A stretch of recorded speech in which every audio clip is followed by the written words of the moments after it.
நீங்கள் பார்த்துக் கொண்டிருப்பது AJK டிவியின் புதுவை மாலை.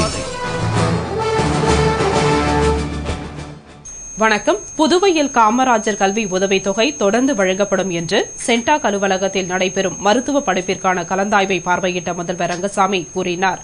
புதுவை காலாப்பட்டு பொறியியல் கல்லூரியில் உள்ள சென்டாக் அலுவலகத்தில் மருத்துவ படிப்புகளின் சேர்க்கைக்கான கலந்தாய்வு நடைபெறுகிறது. இதில் மதிப்பெண்கள் அடிப்படையில் பொது பிரிவினருக்கு நடைபெறும் கலந்தாய்வின் பொழுது முதல்வர் ரங்கசாமி நேரில் சென்று பார்வையிட்டார். கலந்தாய்வில் MBBS படிப்பிற்கு மாநிலத்தில் முதல் இடத்தை பிடித்து தேர்வு செய்யப்பட்ட சௌந்தர்யாவுக்கு சான்றிதழ் வழங்கினார். மேலும் தேர்ந்தெடுக்கப்பட்ட மாணவர்களுக்கு தமது வாழ்த்தினை தெரிவித்துக் கொண்ட அவர் பின்னர் செய்தியாளர்களின் கேள்விகளுக்கு பதிலளித்து கூறுகையில், காமராஜர் மணிமண்டபம் கட்டப்பட்டு அங்கு சென்டாக் கவுன்சிலிங் நடத்தப்படும் என்றும், சென்டாக் என்பது மாணவர்களின் மதிப்பெண்களின் தரத்திற்கு ஏற்ப சேர்க்கையை நடத்துகிறது.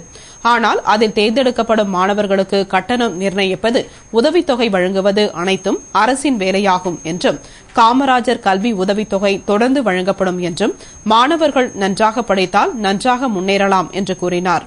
அப்பொழுது சென்டாக் அதிகாரிகள், அலுவலர்கள் மற்றும் மாணவ மாணவியர்கள் உடனிருந்தனர். ஸ்டூடெண்ட் சேர்க்கறது மெரிட் அடிப்படையை சேர்க்கறது தான் சென்டாக் வேலை. அந்த ஸ்கீம் என்ன கொடுக்குறது கவர்மெண்ட் வேலை. கவர்மெண்ட் அது நிச்சயமாக ஒன்று பெருந்த காமராஜர் கல்வி உதவித்தொகை திட்டம் நிச்சயமாக செயல்படுத்தப்படும். அதில் எந்தவித மாற்றமும் கிடையாது, அது எந்த சந்தேகமும் கிடையாது. மாணவர்களுக்கு என்னுடைய வாழ்த்துக்கள். நல்லா படிக்கணும், நல்லா படித்தா முன்னேறலாம். இப்போது இன்றைக்கி தேர்வு வந்து பெரும்பாலும் இந்த பயாலஜி குரூப்னு சொல்லுவாங்க, அதில் உள்ளவங்களுக்கு அந்த அடிப்படை அவங்க என்ன விரும்புகிறாங்களோ அந்த கோர்ஸ் படிக்கிறதுக்கு இன்றைக்கி சென்டாக் நடக்குது. அதை வந்து இன்றைக்கி முதல் மருத்துவக் கல்லூரியில் முதல் மதிப்பெண் ஸ்டூடெண்ட்டுக்கு அந்த ஆர்டர் கொடுத்தோம். நான் காரைக்கால் நிர்மலா ராணி கேர்ள்ஸ் ஹையர் செகண்டரி ஸ்கூலில் இந்த வருஷம் HSC முடித்தேன். 1178 மார்க் வாங்கி காரைக்கால் ஃபர்ஸ்ட் வந்தேன். இப்போது MBBS படிக்கிறதுக்காக சென்டாக் அப்ளை பண்ணியிருந்தேன். அதில் 199 அவுட் ஆஃப் 200 கட் ஆஃப் வாங்கி பாண்டிச்சேரி டிஸ்ட்ரிக்ட் ஃபர்ஸ்ட் வந்திருக்கேன். இப்போது நடந்த சென்டாக் கவுன்சிலிங்கில் நான் Indira Gandhi government medical college prefer பண்ணியிருக்கேன். ஃப்யூச்சரில் ஒரு நல்ல டாக்டர் ஆகணுங்கிறது என்னோட ஆசை. கவர்மெண்ட் காலேஜ் எஜுகேஷன் ரொம்ப நல்லா இருக்குங்கிறதுனால கவர்மெண்ட் காலேஜ் எடுத்துருக்கேன். புதுவை வந்த பிரான்ஸ் உயர்மட்ட குழுவினர் முதல்வர் ரங்கசாமியை சந்தித்து திடக்கழிவு மேலாண்மை திட்டம் குறித்து விவாதம் செய்தனர்.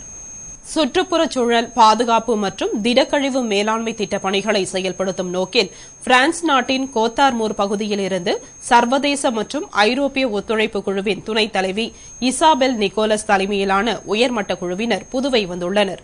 அவர்கள் முதல்வர் ரங்கசாமியை அவரது அலுவலகத்தில் சந்தித்து பேசினர்.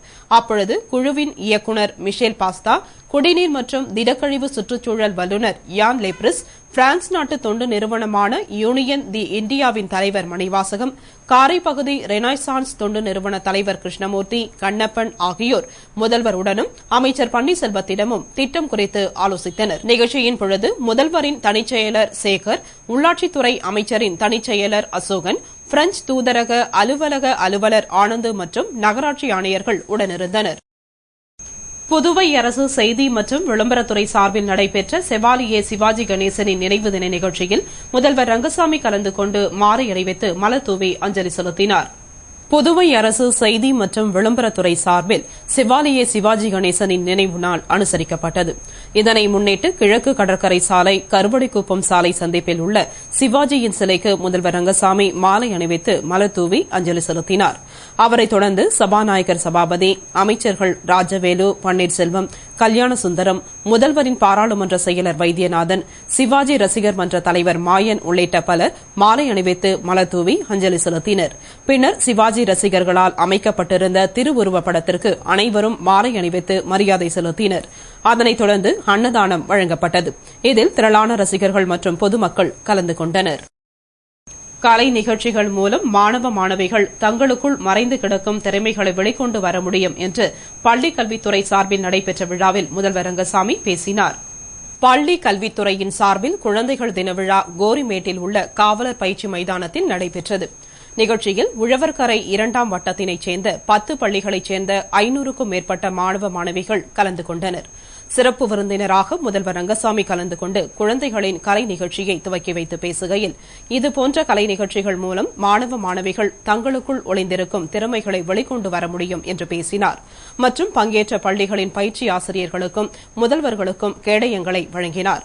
விழாவில் பள்ளிக் கல்வித்துறை இயக்குநர் பன்னீர்செல்வம், இணை இயக்குநர் கிருஷ்ணராசு, துணை இயக்குநர் முத்துவேலன், இந்திரா காந்தி அரசு மேல்நிலைப் பள்ளி முதல்வர் மொஹிந்தர் பால், தலைமை ஆசிரியர் சந்திரசேகரன், கவுன்சிலர் பலராமன் உள்ளிட்ட பலர் கலந்து கொண்டனர். விழா ஏற்பாடுகளை உடற்கல்வி விரிவுரையாளர் குணசேகரன் தலைமையில் நிர்வாகிகள் செய்திருந்தனர்.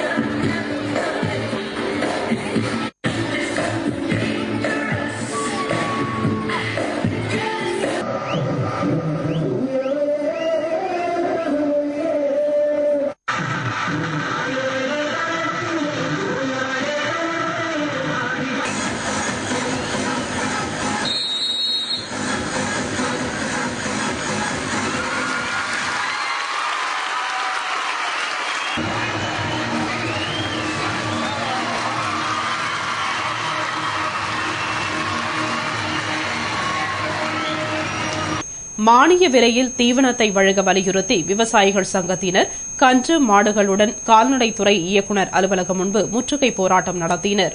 புதுவை விவசாயிகள் சங்கத்தினர் மானிய விலையில் மாடு கன்றுகளுக்கு வழங்கப்பட்டு வந்த மானிய விலை தீவனம் நிறுத்தப்பட்டதை கண்டித்தும் அதனை உடனே வழங்க கோரியும் கால்நடைத்துறை இயக்குநர் அலுவலகம் முன்பு கன்று மாடுகளுடன் முற்றுகை போராட்டம் நடத்தினர்.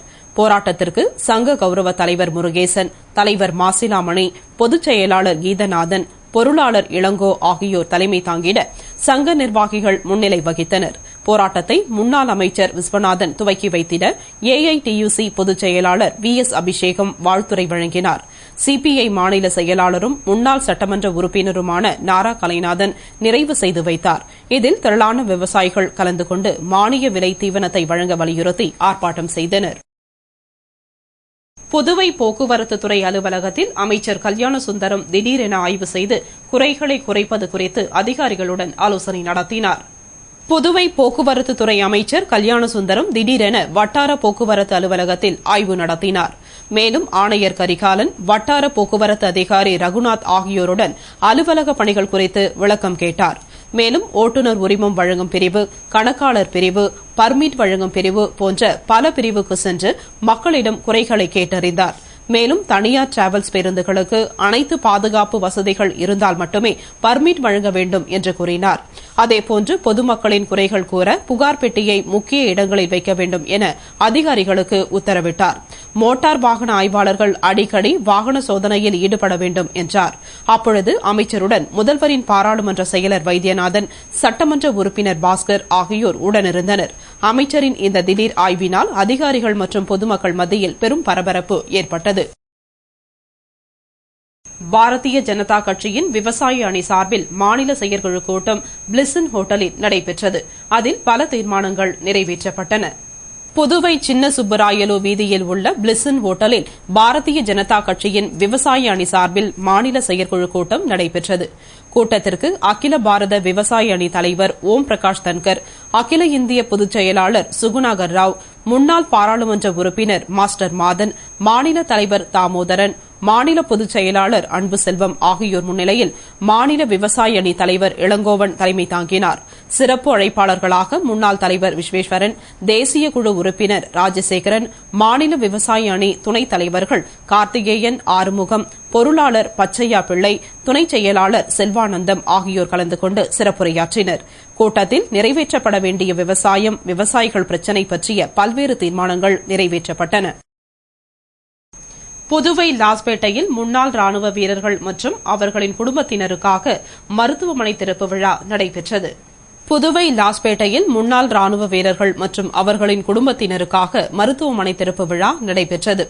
ராணுவ மருத்துவமனை வெகு தூரத்தில் இருப்பதால் முன்னாள் ராணுவ வீரர்கள் வாழும் பகுதிகளுக்கு அருகாமையில் அமைக்கப்பட்ட இந்த சிறப்பு மருத்துவமனையின் திறப்பு விழாவில் ஆந்திரா, தமிழ்நாடு, கர்நாடகா, கேரளா ராணுவத்தின் கமாண்டிங் அதிகாரி ஜாம்வெல் தலைமை தாங்கி புதுவை அரசு செயலர் சந்திரமோகன் முன்னிலையில் குத்து விளக்கேற்றி விழாவினை துவக்கி வைத்தார். சென்னையை தலைமையிடமாக கொண்டு இயங்க உள்ள மருத்துவமனையில் வெளி சிகிச்சை பிரிவு, எக்ஸ்ரே பிரிவு, பல் மருத்துவம், ஆய்வுக்கூடம் போன்ற வசதிகள் நோயாளிகளின் நலனுக்காக அமைக்கப்பட்டுள்ளது. ஓய்வு பெற்ற கர்னல் சிர்ஜா பசன் பொறுப்பில் மருத்துவமனை இயங்கும். புதுவை முத்தியால்பேட்டையில் புதியதாக கட்டப்பட்டு வரும் மார்க்கெட்டை அமைச்சர்கள் பன்னீர்செல்வம், கல்யாண சுந்தரம் ஆகியோர் பார்வையிட்டு பணிகள் குறித்து ஆலோசனை நடத்தினர். புதுவை முத்தியால்பேட்டையில் உள்ள மார்க்கெட் புதுப்பிக்கப்பட்டு புதியதாக கட்டப்பட்டு வருகிறது. மார்க்கெட்டின் கட்டுமான பணிகளை அமைச்சர்கள் பன்னீர்செல்வம் மற்றும் கல்யாணசுந்தரம் திடீரென பார்வையிட்டு ஆய்வு செய்தனர். அப்பொழுது அவர்கள் நடைபெற்று வரும் பணிகள் குறித்து அதிகாரிகளிடம் ஆலோசனை நடத்தினர். மேலும் பணிகளை துரிதமாக முடிக்கும்படி உத்தரவிட்டனர். பணியின் தன்மை குறித்து தங்கள் கருத்துக்களை தெரிவித்தனர். அப்பொழுது சட்டமன்ற உறுப்பினரும் முதல்வரின் பாராளுமன்ற செயலாளருமான வைத்தியநாதன், உள்ளாட்சித்துறை இயக்குநர் பாலசுப்ரமணியன், அதிகாரிகள் மற்றும் என்ஆர் காங்கிரஸ் பிரமுகர்கள் பலர் உடனிருந்தனர். புதுவை உழவர்கரையில் இருந்து மேட்டுப்பாளையம் செல்லும் பிரதான சாலையில் போக்குவரத்திற்கு இடையூறாக இருந்த வீடுகள் பொதுப்பணித்துறை மற்றும் போலீசாரால் அகற்றப்பட்டது. புதுவை உழவர்கரையில் இருந்து மேட்டுப்பாளையம் செல்லும் பிரதான சாலையில் எம்ஜிஆர் நகரில் 6 வீடுகள் போக்குவரத்திற்கு இடையூறாக சாலையின் நடுவில் அமைந்திருந்தது.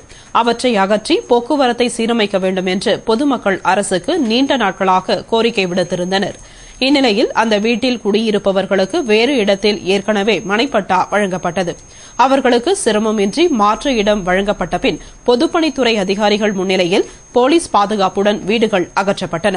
வீடுகளை அகற்றும் பணியில் பொதுப்பணித்துறை ஊழியர்கள் சாலையின் நடுவில் இருந்த வீடுகளை இடித்து அகற்றினர். இந்த பணிகள் மூலம் குண்டுசாலை வழியாக நேரடியாக மேட்டுப்பாளையம் செல்ல முடியும் என்பதால் வாகன ஓட்டிகள் பெரும் மகிழ்ச்சியடைந்தனர். இதேபோல பல்வேறு பகுதிகளில் போக்குவரத்திற்கு இடையூறாக இருக்கும் வீடுகள் மற்றும் கடைகளை அகற்றினால் போக்குவரத்து சீர்படும் என்பதில் ஐயமில்லை. பொறுத்திருந்து பார்ப்போம். இத்துடன் செய்திகள் நிறைவடைந்தன. வணக்கம்.